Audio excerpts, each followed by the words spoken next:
This is the Steve Gruber Show. And welcome aboard as we light the fuse on another big hour for you here on the Steve Gruber Show, fighting for you every day from the Foxhole of Freedom.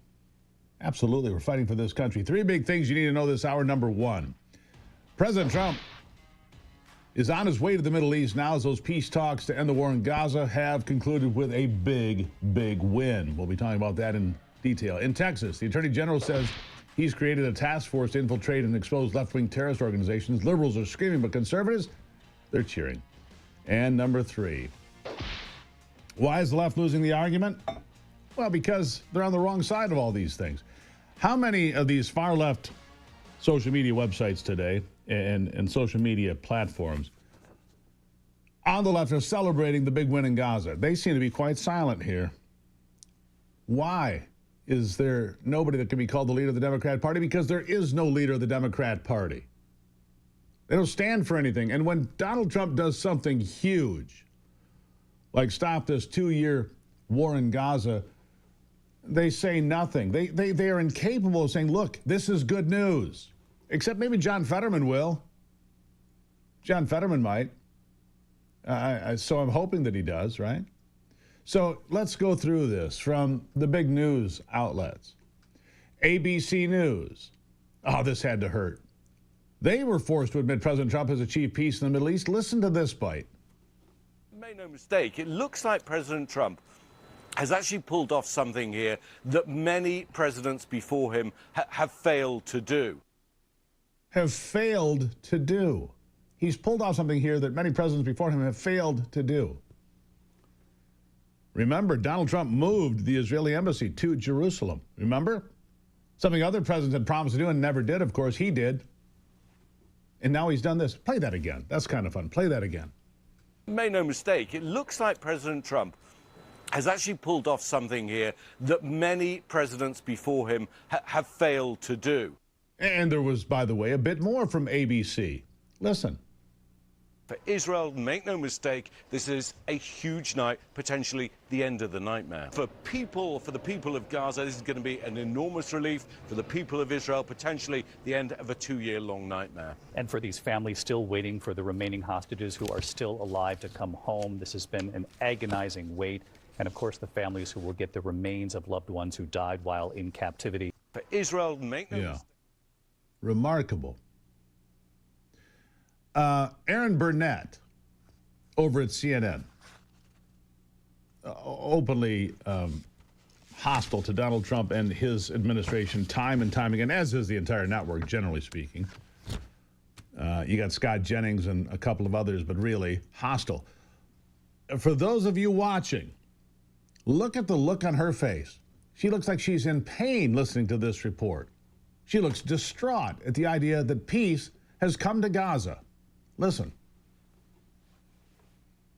I just need to underscore what an enormous moment this is for so many people in this region, for the people of Gaza who have endured 2 years of war, for the families of these 48 remaining hostages who have endured 2 years of absolute agony.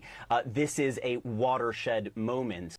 A watershed moment. Aaron Burnett looks like she's in agony. Having to listen to that, having to realize that for the 7th time in about 6 months' time, Donald Trump has delivered peace to an area in the world that was previously at war. It's a great day. It is a fabulous day for those Middle East and for American diplomacy. How about NBC also admitting the truth? Here's more.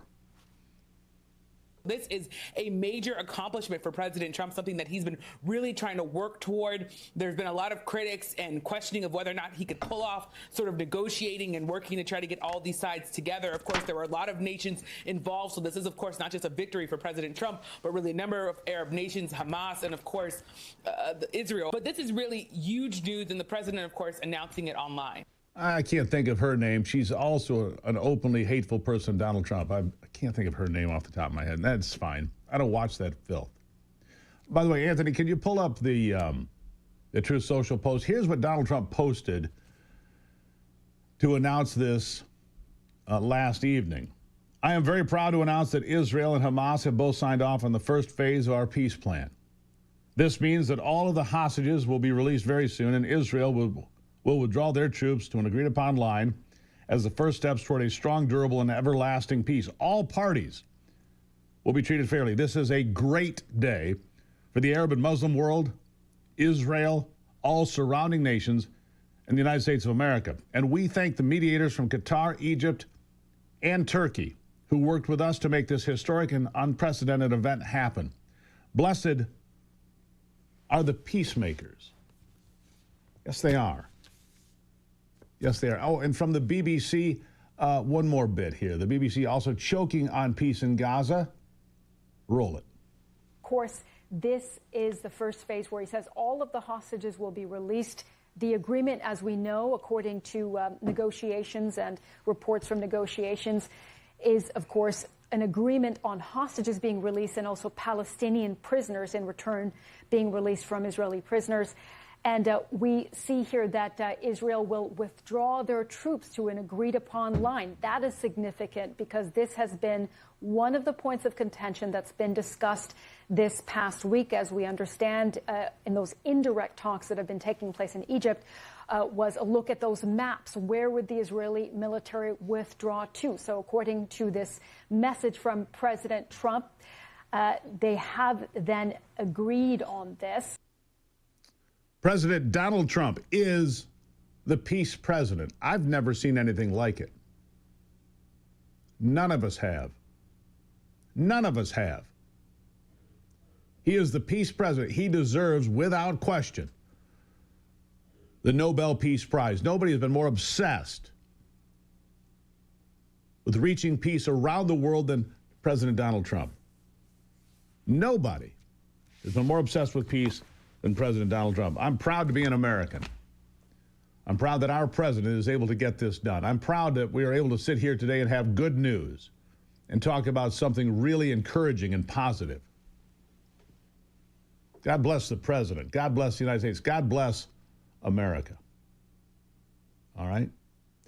We've all heard about the studies of testosterone in young men drastically decreasing every decade. One major study in the Journal of Clinical Endocrinology and Metabolism found a healthy 22-year-old man in 2000 had double the testosterone of a 22-year-old man today.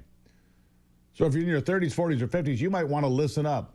Meet Mars from the Wellness Company, a doctor-formulated nutraceutical designed to restore vitality without synthetic hormones or stimulants. It helps men increase their testosterone naturally, enhance circulation, improve strength, focus, and, sexual performance too. So this isn't about masculinity, it's about health. Low testosterone affects energy, motivation, fertility, muscle mass, mood, and frankly, future generations. If you're looking for a boost, Mars will have you feeling like you are on another planet. Yeah, think about that. TWC.health/Gruber. Use the promo code Gruber, you'll have a 10% savings plus free shipping. You can't beat that, men. Come on, get back in the game, boys. TWC.health/Gruber, 10% off with that promo code and free shipping. I'll be right back.